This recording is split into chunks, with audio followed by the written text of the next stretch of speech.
Uganda, Uganda, Uganda. What is wrong with Uganda? State terrorism, torture, killing of innocent people. What is going to be next after Museveni is gone? He will definitely go. What is going to happen? Today, Mr. Mbiru Musoke, who is an attorney, is going to talk about federalism in Uganda and state terrorism and how those can be. This is Mbiru Musoke on federalism in Uganda. Part 1, political restructure of the political system to allow people to govern themselves under federalism. All political systems and states in particular devise methods of their survival. These methods have varied in the course of history, but more recently, the process of democratization has had a big impact on the definition and rationalization of legitimate state behavior.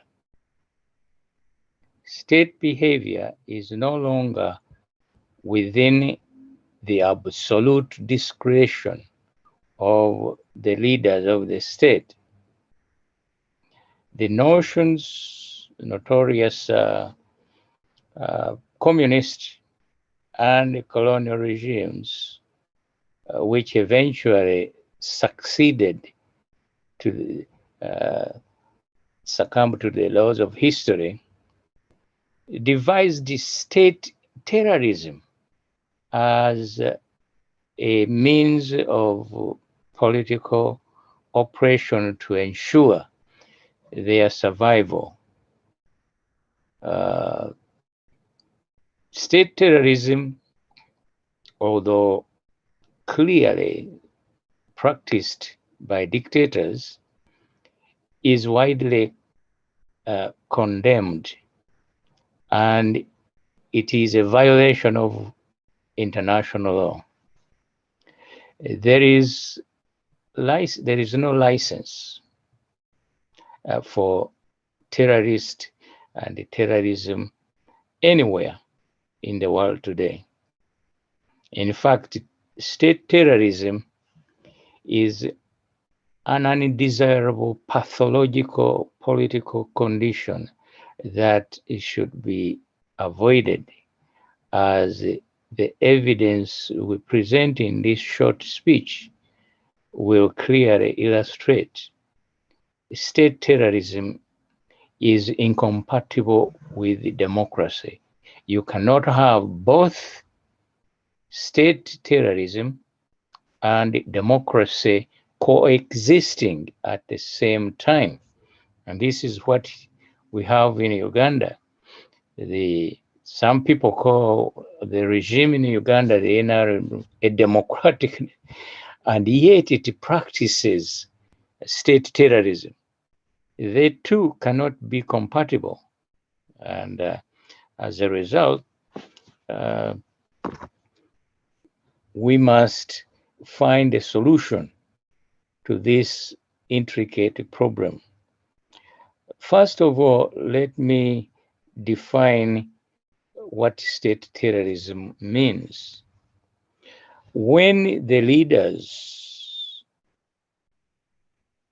authorize or encourage, permit state agencies, that is the police, the army, or the intelligence agencies, to use unlawful means such as intimidation, torture, to accomplish state policy,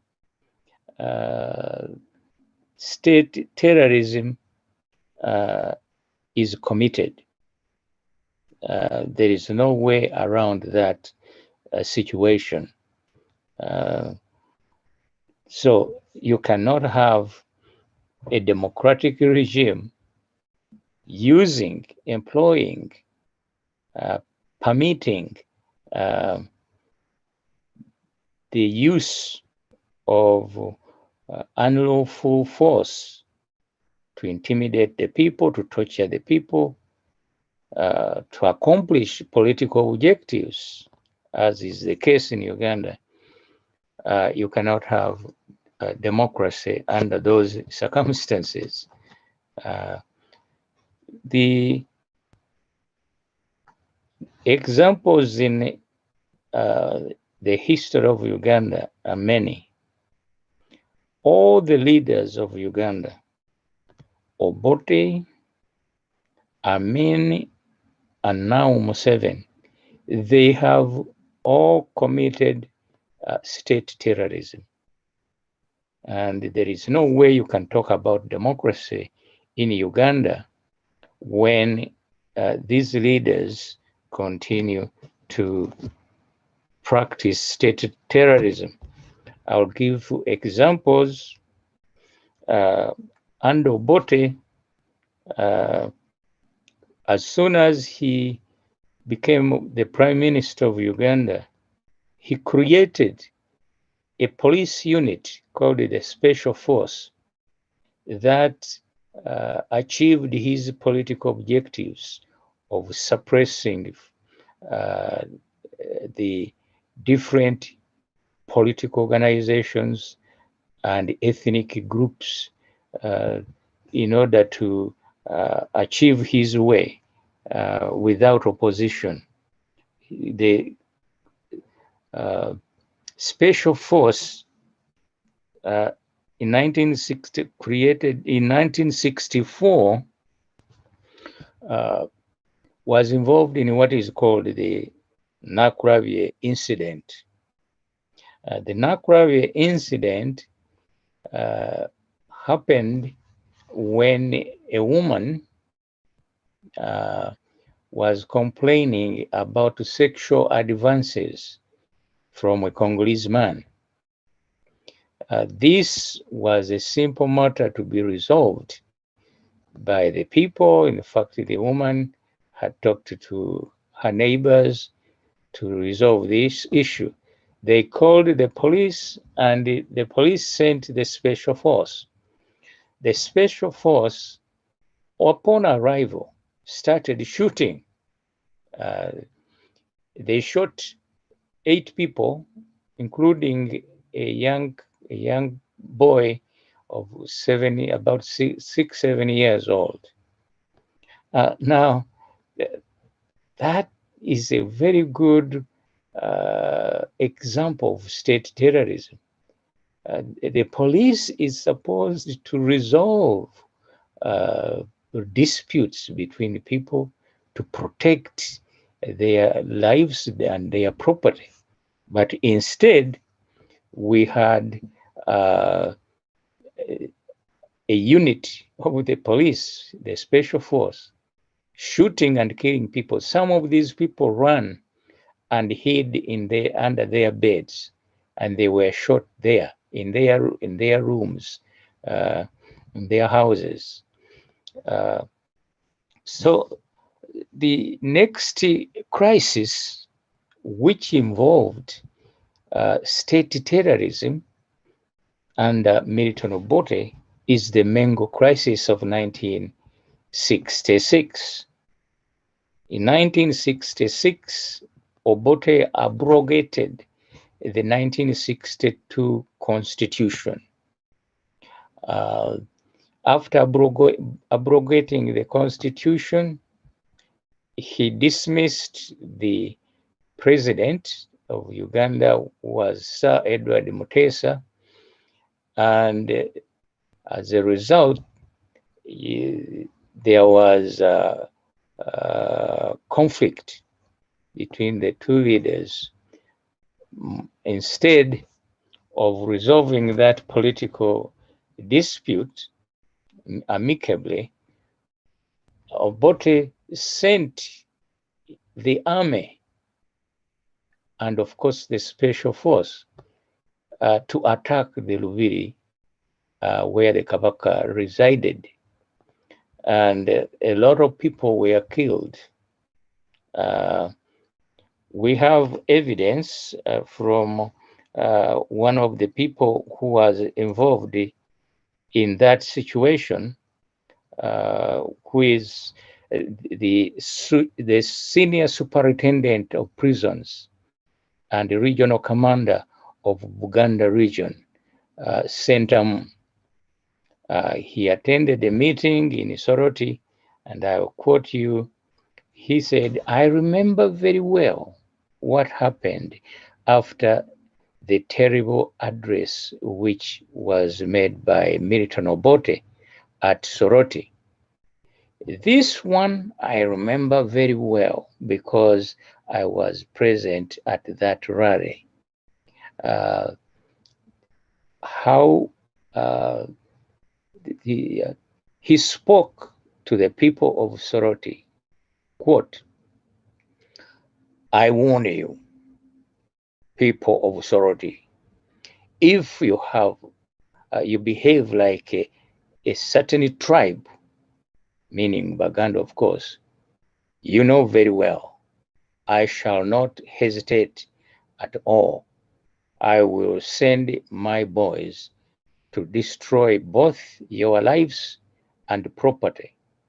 I repeat, I will send my boys to destroy both your lives and property. I shall, I, I say this for God and my country. That's Obote. That he usually ended his speeches with for God and my country. But in this case, he was speaking in Soroti, and the following week, 1 week after that speech, uh, the uh, the Mengo crisis happened. Uh, Obote sent the military commanded by Idi Amin to the palace of Sir Edward Mutesa, and a lot of people were killed in that incident. From the testimony of Centum, who was the senior superintendent of prisons of the Buganda region and located at Ruzira prison. His office was at Ruzira prison. He, uh, he said that uh, several trucks brought in dead bodies from the Ruviri. And among those who were transported to be buried were some people who were still alive. And they were screaming and saying, help us, we are suffocating and all that. And so the one of the officers who was working with the Centum said, we have to bury them because they certified that they are dead, they are going to be buried at Rugizira. And you can imagine a shock when a person said, there, some people are still alive. And he said, anyway, Sentamu managed to save 7 people from the dead bodies. He sent those uh, wounded to Murago, and they were treated. But you can see that's a very good example of state terrorism. Uh, it is achieving political ends using state resources, the military, the army, the police, just because you want to maintain power or stay in power. Uh, that is not something you can read the testimony. It's a very long testimony. You can't forget when you read that. Now, after the Nakurabi and the Mengo crisis, comes Luwero Triangle. When Obote was overthrown, 1971 by Idi Amin, the General Service Unit, which was Obote's beloved spy agency, General Service Unit, was dismantled by Amin, and Amin created his own, the State Research Bureau and the National Safety Unit. These names by themselves are very interesting because they hide everything, what the activities of the what the state and the leader of the state is doing. The State Research Bureau, located at Nakasero, its primary function was actually to kill people. So was the National Safety Unity. The Chief Justice of Uganda, Benedicto Kiwanuka, was arrested in his chambers in the High Court, disappeared, never seen again. Frank Karimuzo, the Vice Chancellor of Makerere University, disappeared, never seen again. Joseph Mubiru, the Governor of Bank of Uganda, disappeared, never seen again. Archbishop Ruwumu, who was accompanied by both Ofumbi and Erinayo Oriema, they disappeared. They were arrested, killed, and Amin's explanation was that they died in a car accident, but they never even delivered the bodies to the relatives for burial. So why? Because they were shot. Everybody could see the, explain the reason why. They having been shot, they could not deliver these dead bodies to the relatives. And the other one is they didn't only kill Ugandans, by the way, and that's important too.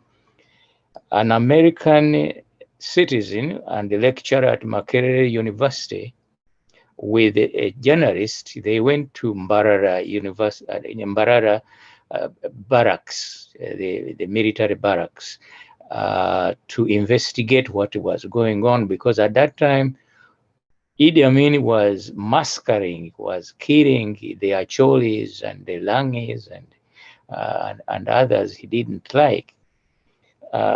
These two people, these two Americans, never seen again alive. And their bodies were burnt by the people who did the atrocity, escaped and, went to hiding in Tanzania. Obviously, if they had come out and they told anybody what they had done, they themselves would be subject to the state terrorism they had committed against the two Americans.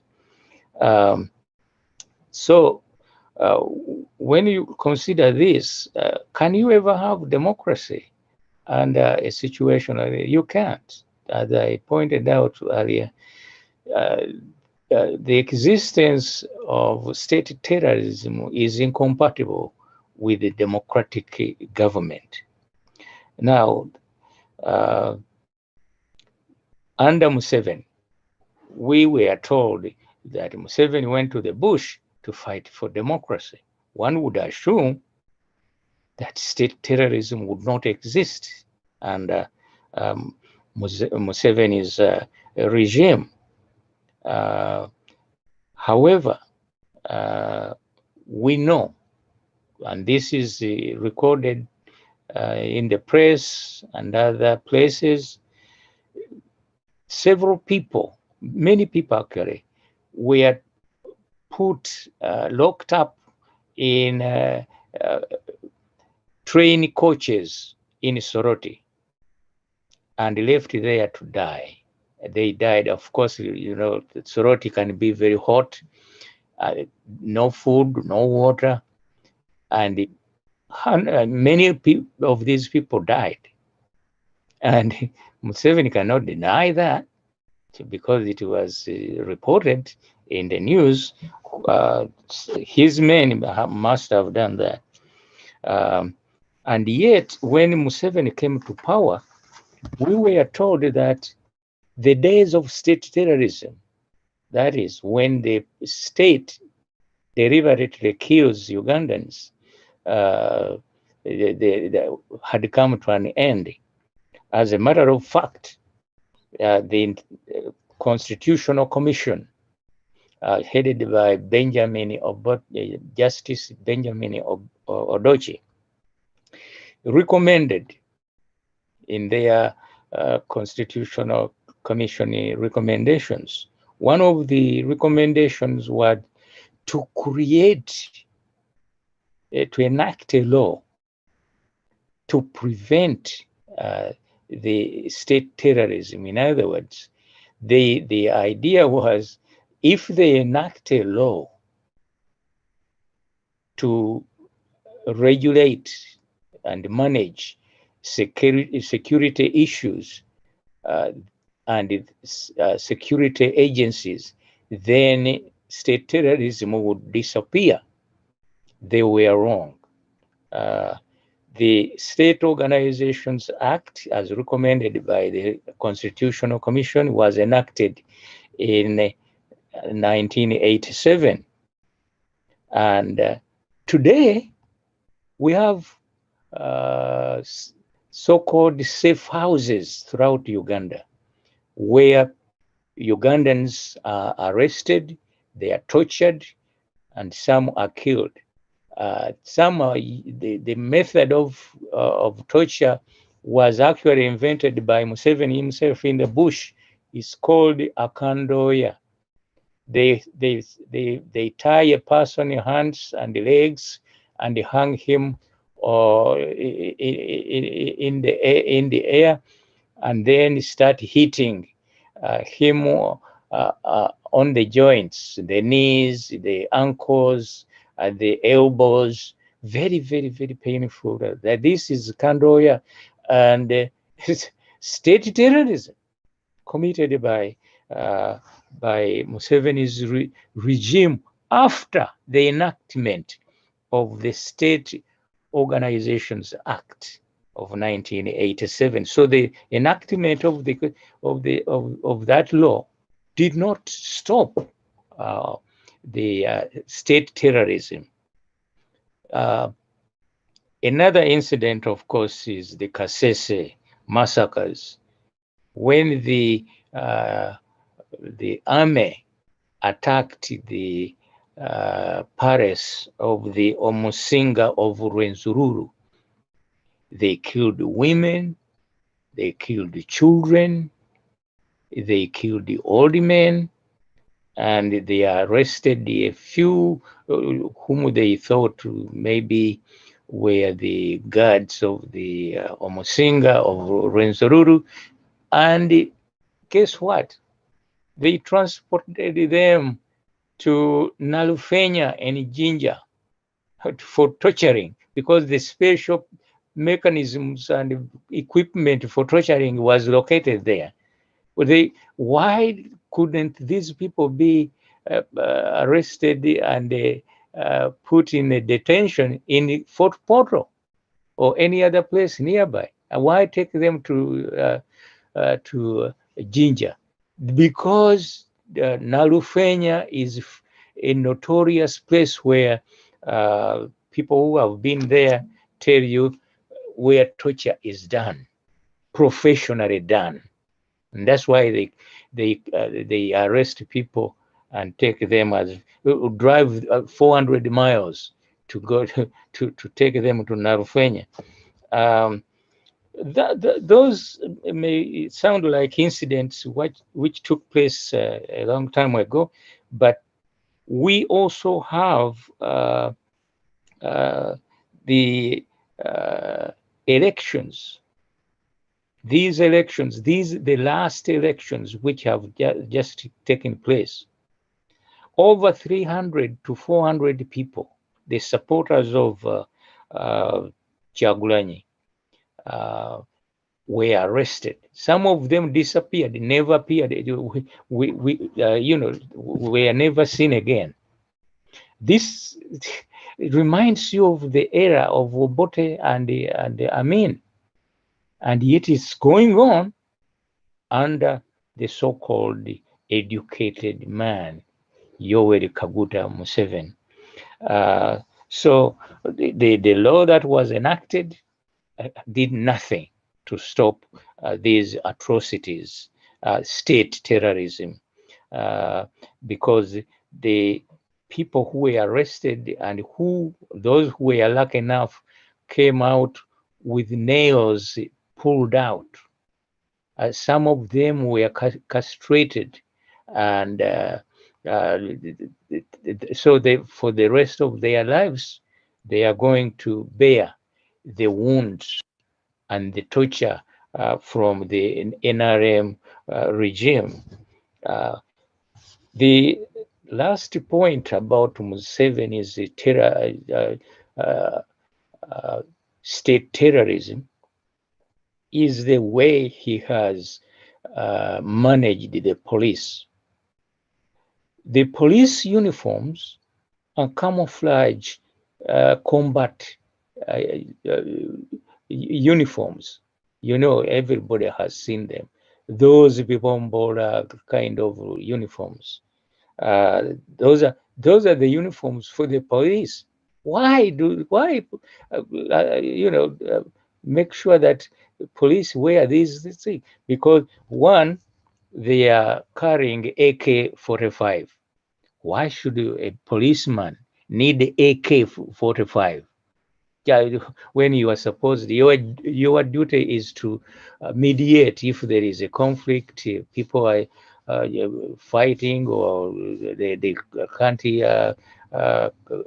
work together, then you mediate.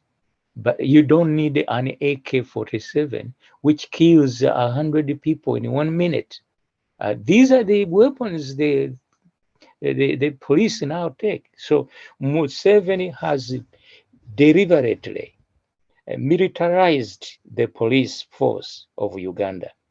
Not only the uniforms are different and meant to probably they are used for psychological intimidation, but the weapons they use AK-45, and not only that, but the leadership of the police itself. Remember, the first military general to lead the police of Uganda was Katumba Wamala. Katumba Wamala recently was attacked by terrorists. They killed his daughter.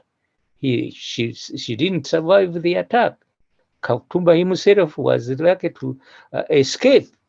But this in the context we are talking about of state terrorism, Katumba Wamala probably, himself was being targeted to be killed. So the lesson to learn here is if you work with a thief, remember that thief can also steal from you. And the Katumba Wamala is a good example of what the unfortunate situation in Uganda. So police functions are supposed to be civilian functions to protect the life and the property of the citizens of the country, and not to terrorize them with the guns, AK-45, and other military weapons. So the primary function of the police in Uganda today under Museveni is not to keep peace, protect life, or protect the property. We now hear all these attacks of people in Masaka, in other places all over the country. There are people who called the Batuju. They come at night. Some of them steal money, some of them steal other property, some of them simply kill the victim and walk away. This is the police throughout Uganda. You cannot have democracy and security in Uganda when you have a militarized police force, deliberately militarized by Yoweri Kaguta Museveni for purposes of state terrorism. What is the solution? The solution, in my opinion, is federalism. Why federalism? Federalism devolves power. Instead of concentrating power at the center in Entebbe, when you create a federal system, state power is devolved to the states. For example, every federal state will have the power to recruit their civil servants. You won't have these people from all over the country going to being transported or whatever, transferred to all different nooks and crannies of the country. When you have a federal state police will be recruited from the local people. It will be also accountable to the local people. And I think that will solve the problem which we have today of a centralized, militarized police by Museveni, under Museveni, which is a terroristic unit of the police. And also, the good thing about terrorism is the fact that you can choose an official language for the state of the federal union. For example, Luganda may be the official language for the people in Uganda. Policemen means who will be recruited have to speak Luganda. Busoga the same, Bunyoro the same, Ankole the same, Kigezi, West Nile. Excuse me. So federalism is one way to break down the political structure into federal units which are accountable to the people in the local area. For example, today you have police commanders from Acholi being responsible for police matters in Masaka or in Mbarara or in Jinja. They can't even speak the local language. It's like appointing, making Mubiru Musoke commander of the police in Acholi. I can't speak their language, and I will only speak in English. And what about those who don't understand English? How am I going to communicate with them at their level? This is what federalism does. It solves this power structure from the top and breaks it down into smaller units of federal states. And people may scream and say, "Oh, but how can a federal unity? How can it, have its own official language?" Yeah, this is not the Uganda official language; it is a local language for the federal unit itself. There is no, this has been done in Switzerland. It has 22 cantons. Switzerland speaks 4 languages: Italian, Germany, French, and Romance. So each canton, it decides which one language is going to be official for that canton of the 22 cantons. So, and Switzerland, by the way, is the size of Uganda, and it has 22 cantons. Uganda could go back to 20 Masaza counties, and also streamline its, and also talk about local government. When you have a federal system, the local government will also be decided by the federal state, not by the central government. These LOCs, LOC1, LOC2, LOC3 will be thrown out. And in Uganda, we will have Meruka, we will have Magomborora, we will have Masaza. These are the names and units which we are used for. They are historical. In fact, when the British came, they were amazed that Uganda was run at a county level on the local government. The British also, by the way, run their system on the county level. So do the Americans. So this idea of federalism is the only solution to break up this state terrorism, which is disseminating,